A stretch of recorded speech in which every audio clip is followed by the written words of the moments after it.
Hey guys, so today we're just going to be talking about Cyframe Gear Gamma, specifically being played in DD. So Cyframe Gear Gamma has actually a lot of payoff if you play it in DD. So first things first is I want to replace these copies of Ghost Spell with Infinite Impermanence. Ah, that's a bit better. Anyways, actually wait, is it?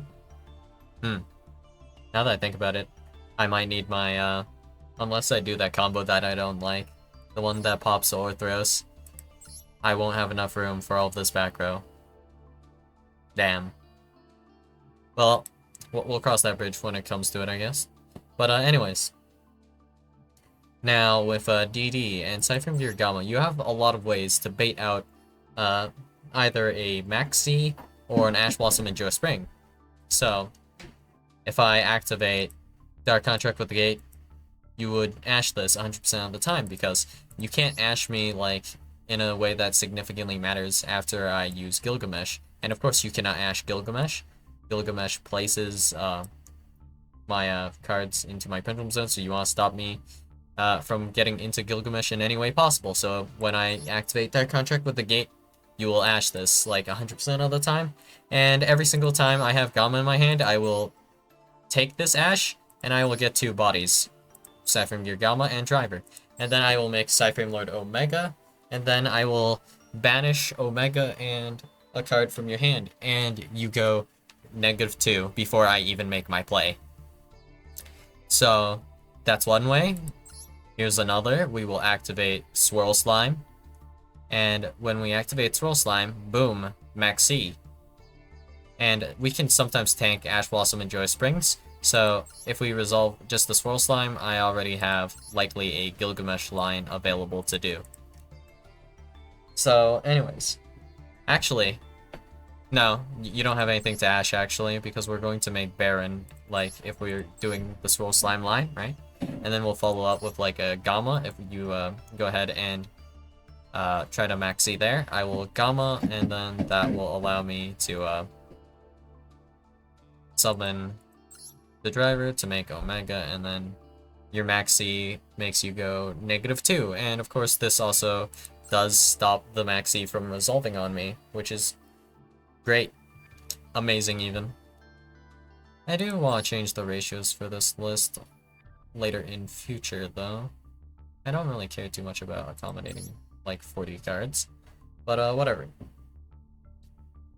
This is still pretty strong, like in most hands anyways, that you get Gamma. So there is exactly one downside to running Gamma. So we'll just go ahead and see if we can get a Gamma hand. I mean, these hands are all pretty solid. This hand is like the perfect definition of Gamma saving the hand. So here we have a Dark Contract with the Gate, and we also have Dark Contract with the Swamp King. So here we can do some funnies with this, but depends how hard we want to bait realistically for the Gamma. We can do like a pretty insane amount of baiting. So we can do like Dark Contract with the Gate to add a guy, and then we can like Dark Contract with the Swamp King to like send Lamia, and then like our other monster to the graveyard, and that will summon our Flame King Genghis. And we can make our play from there. We also have 7 Copernicus, of course, so that's fine. Or we can just go Dark Contract with the Gate, and then just go off with like normal summon Copernicus, and then special summon Griffin. I'm not really worried about like anything that happens after that. The only issue is like this doesn't necessarily bait for the Maxi if I go that route. So if I super care, I might like do Lamia first before I normal summon my Copernicus, just to see if my opponent has Maxi, potentially. And if our opponent doesn't, we have our full board, and the full DD board is pretty hard to break, and most of the time we'll have like won the game after setting up the DD board anyways. And like worst case scenario, they do break the board, Gamma has my back once again. So yeah, Gamma is pretty versatile in this way. And any more Gamma hands, boom, Gamma hand here. So this hand, not as good with Gamma. We don't have a good way to bait out Gamma, but going second, though, that changes your perspective a bit, doesn't it? So going second, now we have Ash Blossom and Geospring, we have Psyframe Gear Gamma, and we have Infinite Impermanence. So we would have to likely shotgun Imperm first, and hope our opponent has a extension for us to, like, Gamma bend them over. Or we can save the Gamma for next turn, and, like, let's say we draw one. Oh, it's called by, whatever. But it depends on what our opponent's playing. We can also just Gamma and then have our Imperm for, like, a later turn, because we can still set the Imperm later. And then let's keep going. Okay, so with this hand, it's a funky hand, but this hand is somewhat playable. So here we're going to activate Dark Contra with the gate. We'll probably be going for, I guess, Swirl Slime makes the most sense to me here. And then we'll probably just, like, Swirl Slime away, like, Divine, Zero King, Rage and stuff. And be making our plays off of that. And that baits both, Ash and Maxi. So we can Gamma onto that. And if Gamma does resolve here, I think we might be able to consider changing our line of play. Do we? Well, no, it doesn't really matter. But either way, Dark Contract with the Gate is actually a 1-card combo. So we can just add, specifically what we're going to be wanting to add is Copernicus to our hand, ideally.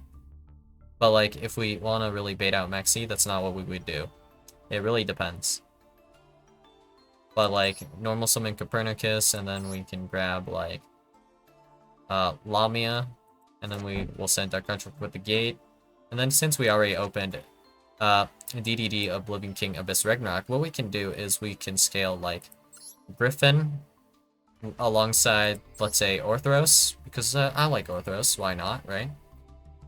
We can then go ahead and add and pop Griffin, actually, and put it to our extra deck, and then we can, like, scale Ragnarok, right? And then we'll pen summon, and then we'll, like, discard 0, draw 1, another Griffin. This is fine because we have yet to use Griffin's effect to special summon, which is an extender, you know? Or we can use it for next turn. Whatever's fine. And of course, we have Imperm, and if we do resolve our Psyframe Gear Gamma, we will remove 1 card from our opponent's hand, more or less. And then we will also take another one with Omega, and Omega will come back on turn 3 if we are, like, short lethal, or, you know what, we can just Omega again, loop a different card out of our opponent's hand. And we do get to see what our opponent is potentially playing, because it has a chance, like, let's say we're playing against, I don't know, secretly Tearlament, and we banish, I don't know, Sharon, then we know we're against that, and we don't have to, like, we're not as hard-pressed into making Curse King Siegfried. So, this helps us, like, pivot our end board if we need to, or if we have the option to. So sometimes this is beneficial for that reason as well. Otherwise, we might be like, oh, if I search this guy, I'll be able to, make Siegfried, or I could just search Headhunt, you know? Sometimes you have to pick between the two. And, like, in case I know I'm playing against, like, Tearlament, I'm not as, like, worried about, like, the spell traps they might be playing. Like, I guess they might have an Evenly still, but I'm not super worried about Evenly, as I am, like, going to be caring about my opponent's, like, actual interactions. But I don't think I need Headhunt, but it kind of depends how many cards I have. If I have, like, Wave Hiking Caesar alongside Deus, I think I'm okay with my Monster Negate, so I guess we can then just pivot to Siegfried, and then we're probably okay from there. That's just kind of how it goes. So the downside of Gamma is that Gamma takes up 2 of your zones, and inherently, like, let's say we remove Omega. The only other monster in our extra deck that we can make to get the driver, and only the driver, off the field, I guess, is actually with our Baron de Flor, if we specifically normal summon Orthros. And that is the one and only way for us to get driver off the field. Like, with most of the things you normally run in DD. So the downside is, of course, that your DD extra deck is very, like, what's the word I'm looking for? Inefficient, compact. You're using the whole extra deck, whatever. So you need to use like most of these extra deck cards and at these ratios. There's like no compromise that you can really do. So in place of something like a Zeus, I am running a Cypher Lord Omega. And there is more payoff here, in my opinion. Like, if you have the Gamma, of course, that's where the hardest payoff is. Otherwise, like, Zeus is pretty accessible, but if you can't, like, do Zeus, then whatever, you lose. Situationally, both are better than one or the other, but in general, you would need to run Cyframe Lord Omega. This is, like, pretty much mandatory, and you'll be doing so to make room on the on your board to actually do your DD combo, because you can't do your DD combo at times if your board has too many monsters. It just becomes impossible, and there's nothing you can do about it at all. Well, I guess there's one dumb thing you could do. You can like normal summon Oblivion King Abyss Ragnarok on top of like Gamma. Like that is exactly as psychopathic as it sounds, but what else can you do? And yeah, I think I actually want to maybe bump up Abyss Ragnarok to 2. And maybe take away 1 infinite impermanence, maybe. Or I can change it for a different hand trap. Well, yeah. Either way, just in general, Cyframe Gear Gamma with DD specifically is pretty versatile. And I guess like that also goes for some other things, like Kishtira potentially has some usage for like Cyframe Gear Gamma. There's synergy, you know? You can just like Gamma, make Omega, and that's the tried and true method to using like Cyframe Gear Gamma. But of course, like in a few other lists, you can also make World Load Savage Dragon. So that's just like a free negate. Free 2 negates, actually. Like, let's say you do a combo that does put a Link 2 into the graveyard or something, then we'll definitely make Borload Savage Dragon with, like, Cyframe Gear Gamma. And I believe one of those decks that would do this would be Vendreads, actually. Depends on the hand, maybe, I guess. But let's say you successfully bait out, like, a card, Gamma, and then boom, you have an Omni negate for free. Pretty much. That's pretty awesome. And I guess, like, you can say, like, running Cypher Driver is, like, a negative, but you're more likely to open Gamma, your 2 of Gamma, over your 1 of Driver. And with DD, of course, your engine is efficient enough that just losing 1 of your hand cards to, like, a Driver is perfectly fine. And, like, the majority of these cards do something. They're, like, some one-ofs that really do nothing by themselves. Like, Cerberus is, like, relatively bad to draw by itself with, like, no Griffin. That's pretty rough. Or like DD7 Thomas, 0 Ragnarok. Like if you opened all of these together, well, we certainly aren't doing anything that turn. That's all I'm saying, man. And yeah, I don't think I can even summon enough guys. I'm not, like, if I have a normal summon Ash Blossom Joe Spring, yeah, we don't have enough DD cards to make Gilgamesh, and that is sad. Even if I pen summon, I guess that won't allow me, so I can't even end on like Deus Mech X Pass, which is sometimes like what you gotta do, I guess. But aside from that, there's also like Chaos Ruler to mill, which is fine as well. So like, I don't know. Let's say you activate, we'll say the grass looks greener. Your opponent chains Ash Blossom and Joe Spring, obviously.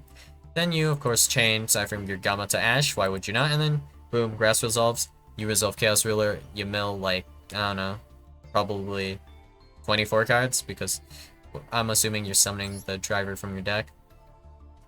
So, boom. Mill 24, and we're doing better. Much better than our opponent. And they're just good, relatively good, like, Synchro 8 targets to make anyways, just in general. But the tried and true method to not, like, mess up your your deck in general, like, is Cyframe Lord Omega, because sometimes you do need the zones for your list, and you just can't afford to give them up.